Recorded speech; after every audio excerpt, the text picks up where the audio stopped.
Start. सभापति महोदय, सदन में आज शिक्षा जैसे महत्वपूर्ण विषय पर बहस हो रही है। मैं लगभग 25 वर्षों से शिक्षा के क्षेत्र से जुड़ा हुआ हूँ। इस संबंध में मुझे भी आपने अपने विचार प्रकट करने का अवसर प्रदान किया है। इसके लिए मैं आपका हृदय से आभार प्रकट करना चाहता हूँ। विश्वविद्यालय अनुदान आयोग द्वारा देश की पेश की गई रिपोर्ट से संबंधित 3 मुद्दों पर अपने विचार प्रकट करना चाहूँगा। पहला, हमारी शिक्षा प्रणाली में बुनियादी सुधार लाने की आवश्यकता है, जिसका रिपोर्ट में भी जिक्र किया गया था। दूसरा, विद्यार्थियों में व्याप्त असंतोष को हटाना तथा तीसरा, शिक्षकों के लिए विकास कार्यक्रम तैयार करना है।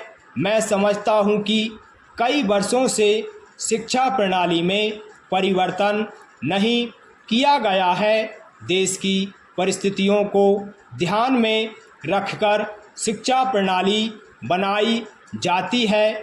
आज की शिक्षा प्रणाली काफ़ी समय पहले बनाई गई थी और उस समय की परिस्थितियों को ध्यान में रखकर बनाई गई थी।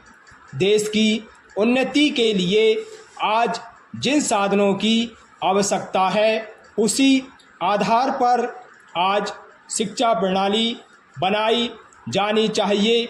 मैं अनुभव करता हूँ कि हमें अपने शिक्षा के पाठ्यक्रमों में आमूलचूल परिवर्तन करना होगा तथा हमें अपनी शिक्षण पद्धति में भी परिवर्तन करना होगा।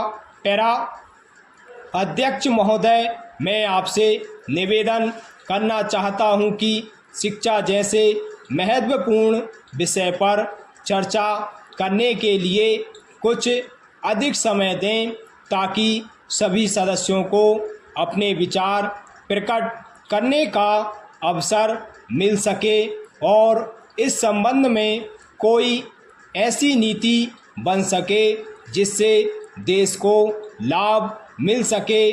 मैं सुझाव देना चाहता हूं कि सबसे पहले बुनियादी शिक्षा प्रणाली में परिवर्तन किया जाए। पाठ्यक्रम में परिवर्तन करने के लिए शिक्षा से जुड़े व्यक्तियों को लिया जाए, जिनका इस क्षेत्र में पर्याप्त अनुभव हो।